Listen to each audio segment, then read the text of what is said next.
Հովհաննիսյան։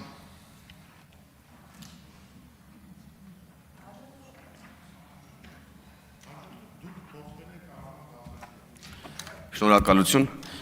Ընդդիմության ներկայացուցիչը էլի իրենց սովորությանը համաձայն ամեն ինչում փորձեց մեղադրել կառավարությանը, այսինքն հանրապետությունում տեղի ունեցող բոլոր հնարավոր ուրեմն քրեական եւ վարչական ուրեմն հանցագործությունների, իրավախախտումների բոլոր մեղքերը փորձեց բարթել մեզ վրա,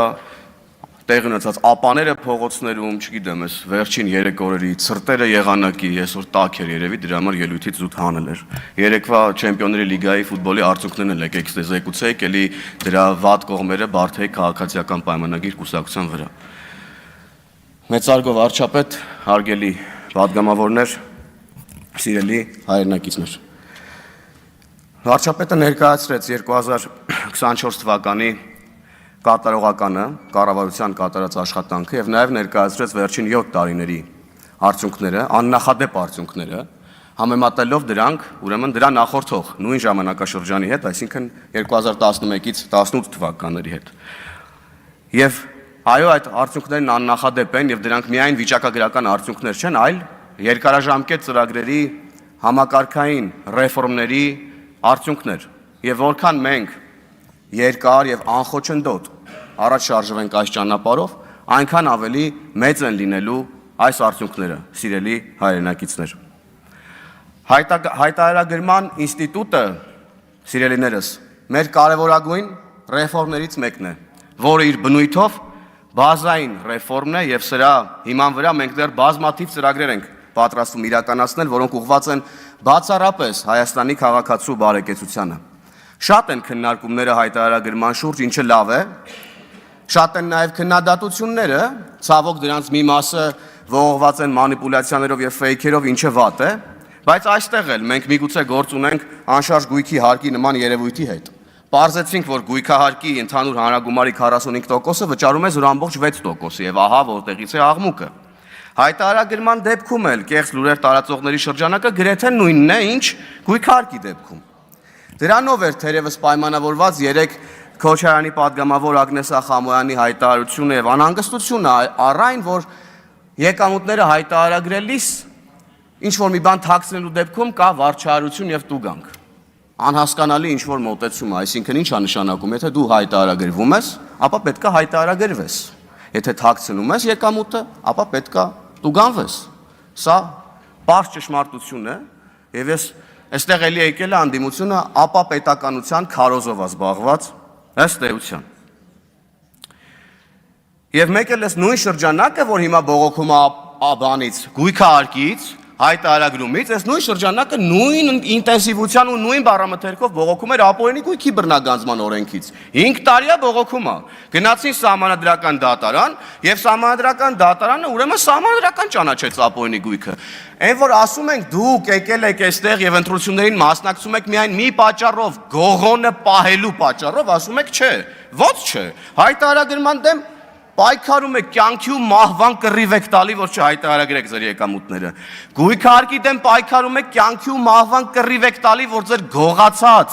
գողացած, թանկարժեք գույքերի համար չվճարեք պետությանը, ժողովրդին հետ չտակ այդ գույքերի գումարը։ Ապօրինի գույքի դեմ եք պայքարում, որ այդ գողացածը ձեզանից հետ չվերցնեն եւ ձեր քաղաքական հովանավորներից։ Սա պատճառը, դրա համար եք դուք ստեղ նստած, դուք ստեղ նստած եք, որ ձեր գողոնի համար կյանքի ու մահվան կռիվ տաք։ Բայց մենք շարունակելու ենք մեր ժողովրդի հետ խոսակցությունը եւ ել ավելի լավ ու ամեն օր անդադար բացատրելու ենք հայտարարագրման ինստիտուտի, հարգելի գործընկերներ, հայտարարագրման ինստիտուտի դրական կողմերը, որի արդյունքում մենք 70 միլիարդ դրամ մինչև պատրաստվում ենք քաղաքացիներին վերադարձնել։ Այսինքն ընդդիմության ասացի ուղիղ հակառակը, ոչ թե վերցնելու,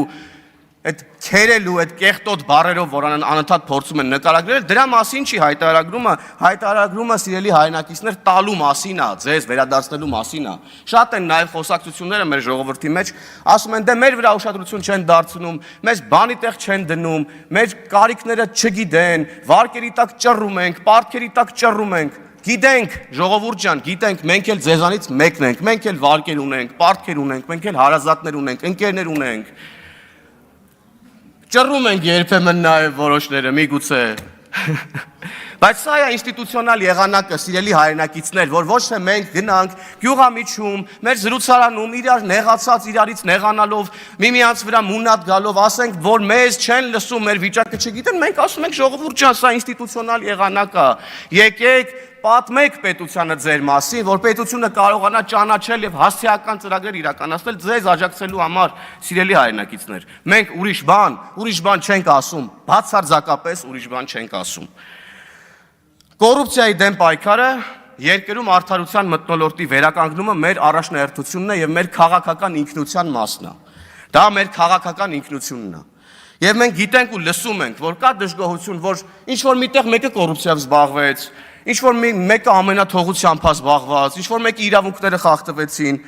Լսում ենք, sense դժգոհություններ ենք լսում, բայց իմ օրինակով ասեմ, երբ որ փորձում ես գնալ այս դժգոհությունների հետևից ինստիտուցիոնալ եղանակով, հանդիպում ես մի ներողություն, պետք է ասեմ, մի զզվելի երևույթի։ Դե ասում ես եղբայրին, քույրին, հայրիկ ջան, մայրիկ ջան, էսա ճանապարհ այդ բողոքը ինստիտուցիոնալ ձևով տեղ հասցնելու, ուրեմն մեղավորներին պատժելու, արդարությունը վերականգնելու, մեկ էլ հանդիպում ես մի երևույթի, որ դե մենք ո՞նց գնանք բողոքենք, դե մենք հո վատամարդ չենք լինելու, դե մենք հո գործ չենք տալու։ Այս քրեական ենթամշակույթի մտածելակերպը ուրեմն քաղցկեղի պես մտել է մեր գիտակցության մեջ եւ դուրս չի գալիս։ Մի հատ ուրիշ երևույթ էլ կա, ներողություն, պետք է ժողովրդական լեզվով ասեմ ու գնամ, ասում են դե մենք ո՞նց գնանք ախպեր ասենք, դե մենք լավ տղա ենք, մենք ո՞նց գնանք ինչ-որ միտեղ մի բան բողոքենք, ո՞նց գնանք բողոքենք, որ մեր ունեցվածքը խլում են, ո՞նց գնանք բողոքենք, որ մեր երեխա իրավունքն են խախտում, ո՞նց գնանք բողոքենք, որ մեկը պետությունից գողանում է ու մենք տենում ենք, ո՞նց գնանք բողոքենք, որտեղ մենք լավ տղա ենք, դրա լավը որն է, ոչ մեկ չի հասկանում։ Եվ մենք պետք է հանենք մեր մեջից այս քաղցկեղը, որ կարողանանք առաջ շարժվել։ Հենց այս քաղցկեղային երևույթներն են, սիրելի ժողովուրդ, հարգելի ընկերներ, սիրելի հայրենակիցներ, հայրեր, մայրեր, քույրեր եւ եղբայրներ։ Այս քաղցկեղային երևույթներն են, որ արգելակում են ռեֆորմները եւ դանդաղեցնում են զարգացումը։ Կանգնեցնում են զարգացումը, թույլ չեն տալիս, որ մենք ավելի լավ ապագա կառուցենք մեր երեխաների համար, որովհետև որքան էլ որ ուզեն քաղաքացիական պայմանագիր, կուսակցության պատգամավորները, կառավարության անդամները, վարչապետը, ինչքան էլ ուզենք առանց փոխադարձ, փոխգործակցության, համագործակցության, մենք չենք կարողանալու ավելի արագ եւ ավելի արդյունավետ առաջ շարժվենք։ Թե համընդհանուր հայտարարագրումը, թե հարկային պարտավորությունները, որ մենք ունենք մեր պետության նկատմամբ, թե ահազանգելու պարտականությունը, որ մենք ունենք մեր պետության նկատմամբ, այս ամենը թալանելու, կեղեքելու,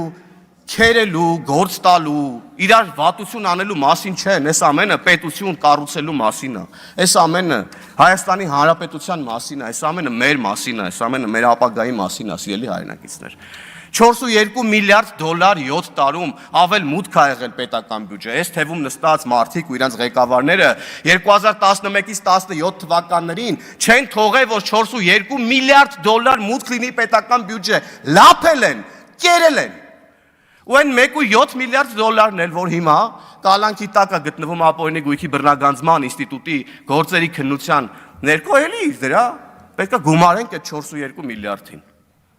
Եվ սա է մեր պայքարը կոռուպցիայի դեմ, սա է մեր պայքարը արդարության, արդարադատության վերականգնման դեմ։ Եվ հարկային պարտավորությունների մասին էլ խոսեցի, մենք սրան էլ պետք է ուրիշ կերպ վերաբերվենք։ Սա այն մասին չի, որ պետությունն եկել է ձեր քրտինքով աշխատածից մի մաս ուզում է պոկի տանի ձեզանից։ Չէ, ընդհանրապես դրա մասին չի, սիրելիներս։